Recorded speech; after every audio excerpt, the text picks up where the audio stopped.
Good evening, students. Today we are having day 15, video 9, and for class 10th. Today we will study NCERT based our environment chapter. This is the basic mind map of the chapter in which we have to study about these particular topics. One is the ecosystem, about food chain and ozone layer, and the last but not the least, the solid waste. Fine. So first of all, we will consider here ecosystem. For complete explanation of each and every topic, you can go back to my earlier videos. So here I will discuss only the basic points which are different in case of NCERT. Fine, according to board exams.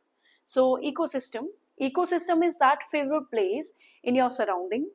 It's that functional part of biosphere where living organisms interact with each other as well as with non-living factors. Fine. So ecosystem के basically दो बातों के बारे में आपको पढ़ना है. एक तो ये किन चीजों से मिलकर के बनता है, इसके constitutions, and one is the types of ecosystem. ठीक है, तो इकोसिस्टम वो फेवरेबल प्लेस है जहां पर लिविंग ऑर्गेनिजम्स आपस में भी इंटरेक्ट करते हैं और नॉन लिविंग फैक्टर्स के साथ भी इंटरेक्ट करते हैं. दैट मीन्स इकोसिस्टम के दो बेसिक कंपोनेंट्स हैं. One is the biotic and the other one is the abiotic. Biotic components में आते हैं लिविंग ऑर्गेनिजम्स, एबायोटिक कंपोनेंट्स में आते हैं नॉन लिविंग फैक्टर्स, आपके फिजिकल फैक्टर्स, जिससे टेम्परेचर हुआ, ह्यूमिडिटी हुई, सनलाइट हुआ, इसमें सॉइल है, वाटर है, एयर है, all these things. And in case of living organisms, we categorize organisms on the basis of their feeding habits. वो क्या खाते हैं या क्या कंज्यूम करते हैं, कैसी उनकी लाइफस्टाइल है, उसके बेसिस पे हम इनको 3 कैटेगरीज में डिवाइड करते हैं: producers, consumers and decomposers. Producers are the only organisms which are having the ability to capture sun's energy and convert it into chemical energy by absorbing inorganic raw materials. Producers की category में आते हैं आपके plants, जिनके पास ability है सन की energy को consume करके इनऑर्गेनिक रॉ मटेरियल जो आपके सराउंडिंग में प्रेजेंट है उनको ऑर्गेनिक मैटर में कन्वर्ट करते हैं through the process called photosynthesis. अब ये प्रोड्यूसर्स जितने भी एनर्जी प्रोड्यूस करते हैं वो अवेलेबल करते हैं कंज्यूमर्स के लिए. कंज्यूमर्स वो कैटेगरी होती है ऑर्गेनिजम्स की जो प्रोड्यूसर्स पर डायरेक्टली या इनडायरेक्टली डिपेंडेंट होते हैं.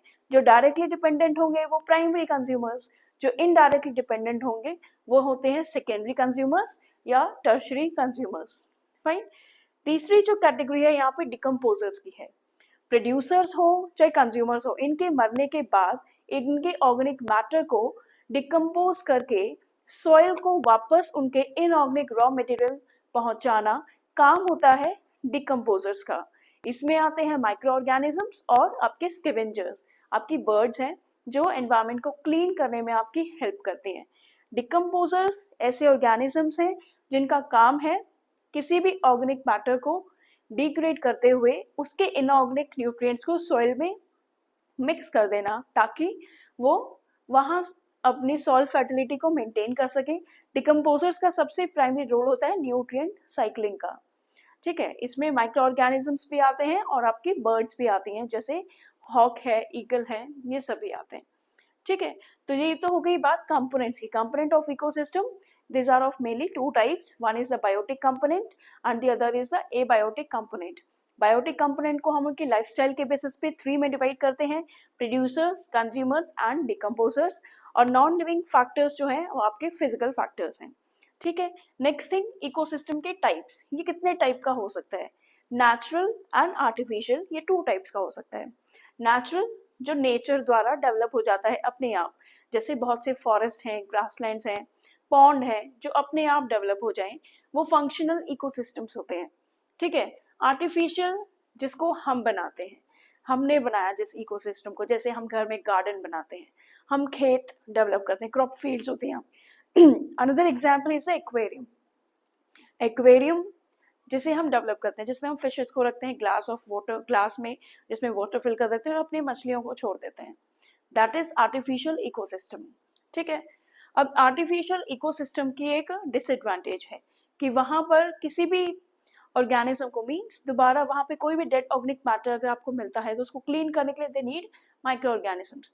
जैसे हम अगर गार्डन और क्रॉप फील्ड की बात करें तो वो तो हम डेवलप करते हैं आउटसाइड सराउंडिंग एनवायरनमेंट में, तो वहाँ पे नेचुरल माइक्रो ऑर्गेनिजम्स आपको मिल जाएंगे। लेकिन अगर हम बात करें आर्टिफिशियल इकोसिस्टम का, एक एग्जाम्पल है एक्वेरियम। अगर हम उस एक्वेरियम को कंपेयर करें पॉन्ड से, तो पॉन्ड तो है नेचुरली क्लीन अप हो जाते हैं, लेकिन एक्वेरियम को क्लीन हमें करना पड़ता है, क्योंकि नेचुरल इकोसिस्टम में डिकम्पोजर्स अवेलेबल होते हैं एनवायरनमेंट में, तो वहां पर जो भी ऑर्गेनिक मैटर डेवलप होगा उसको वो क्लीन करके सिंपल इनऑर्गेनिक रॉ मेटेरियल में कन्वर्ट कर देंगे और वहां से सारी बदबू को भी गायब कर देंगे। लेकिन एक्वेरियम में हमारे पास केवल और केवल फिशेस प्रेजेंट होते हैं जो डायरेक्टली हम उन्हें फूड सप्लाई करते हैं, तो वहां पर हमारे पास डिकम्पोजर्स अवेलेबल नहीं होते, इसीलिए हम एक्वेरियम को रेगुलरली हमें उसे क्लीन करना पड़ता है। अगर कोई मेथड के थ्रू हम डेवलप कर पाए माइक्रो ऑर्गेनिजम्स को वहां, तो क्या होगा, आपके एक्वेरियम में गंदगी फैल जाएगी, ठीक है, और घरों में भी हमें बहुत सारी बीमारियां देखने को मिलेंगी। इसलिए पॉन्ड्स वहां पर नेचुरली डिकम्पोजर्स प्रेजेंट होते हैं, but in case of aquarium decomposers are absent, इसीलिए इसे हमें रेगुलरली क्लीन करना पड़ता है। ठीक है, तो these are about ecosystem components and their types. ठीक है, इसके बाद जो नेक्स्ट टॉपिक हमने पढ़ा था that was food chain. Food chain के बारे में हम अपने नेक्स्ट वीडियो में कंसिडर करेंगे। अभी हम बेसिकली इसी पर डिपेंडेंट रहते हैं, इन्हीं चीजों पर।